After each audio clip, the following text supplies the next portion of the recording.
has been raised as the ability of the elected members to order that words on the project stop while the review is ongoing. I have been asked to advise to you on these issues. The works, the subject of the Central Access Scheme project, were the subject of an oral hearing before on Board Penala in 2008 and were subsequently granted on Board Penala consent in 2011 on foot of a revised EIS with a revised bridge design. The contract for the construction of the bridge comprised in Phase 1 of the Central Access Scheme was advertised and awarded to John Craddock Limited pursuant to the standard model form documentation. The permission granted by An Bord Pleanara, the advertising, the awarding of the tender for the construction of the project and various issues which were raised in opposition to the project were very well known throughout Kilkenny, were heavily reported in the newspapers and within the knowledge of the elected members of County Council, Kilkenny County Council, prior to the local authority election. I note that following the results of the local elections, the matter of the Central Access Scheme was discussed with various elected members who had been elected to the new council, and you were satisfied, we weren't, that there was a majority support in favour of the Central Access Scheme project proceedings. It is my understanding that in June 2014 you duly informed the elected members, we were not informed, just to let you know we were not informed, new council, that works were to commence on the Central Access Scheme. We were not. It was withheld for ages and ages and ages. The necessary documentation to initiate the construction contract was signed with John Craddock Limited for the construction of Phase 1 of the Central Access Scheme works, and thereby works duly commenced. The issue of review of Central Access Scheme has now been proposed. Firstly, there is no specific statutory power for the Council to order review of any project. The Council powers were all derived from statute, that nowhere am I aware of any mention of a power review by the Council, because each time it was passed over to another meeting and another meeting, it just never came to. It was always an excuse. Always an excuse.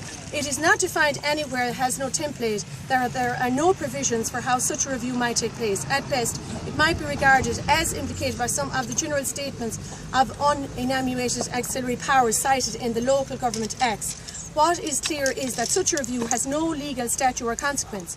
It can bind neither the executive nor the elected members. It is my understanding that a query has arisen as to suspending the Central Access Scheme works pending the review of the Central Access Scheme project. I understand that you do not favour halting the works and that you are not agreeable to do so. The question that arises is as to what powers the elected members have should they decide on the 26th of July 2014 that they wish to mandate you to halt the Central Access Scheme works. The provision which applies to this matter was contained within sections 138, 39 and 40 of the Local Government Act 2001 as amended by the Local Government Reform Act 2014. Section 138 of the Act obliges the Chief Executive of a local authority to inform the elected members before any works of the local authority are undertaken or before committing the local authority to any expenditure in connection with the proposed works. Section 139 of the Act states that where the elected council is informed in accordance with Section 138 of any works, the elected council may by resolution direct that these works shall not proceed. So you have I am of the view that you have satisfied the requirements of 138 by informing the elected members in June that works were due to commence. Again, technically and lawfully they're right, but morally they just didn't do it. They just haven't.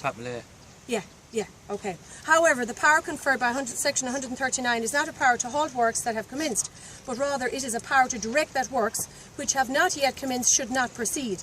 It is clear that these sections apply to a situation where no expenditure has been committed by the local authority or where the works have not yet started. This is not the case with the Central Access Scheme, and it is now too late for the elected members of the Council to pass a resolution pursuant to Section 139 for the Central Access Scheme works to be halted.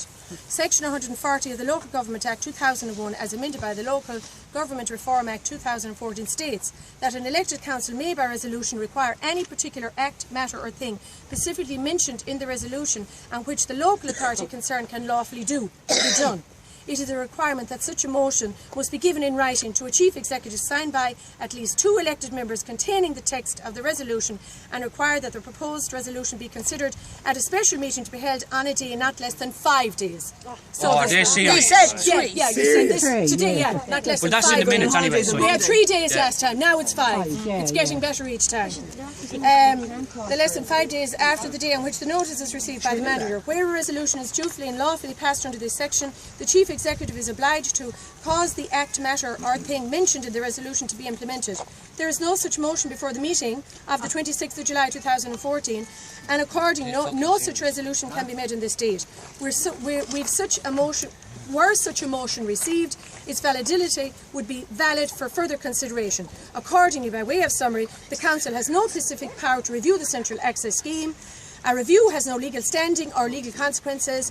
The Council has no statutory power to mandate you to halt works on the Central Access Scheme at its meeting on the 26th of July 2014. Signed by who? That's what I wanted. Who's that from? That's the legal John P. Hart. Yes, Sean, that's Sean. There's a council solicitor.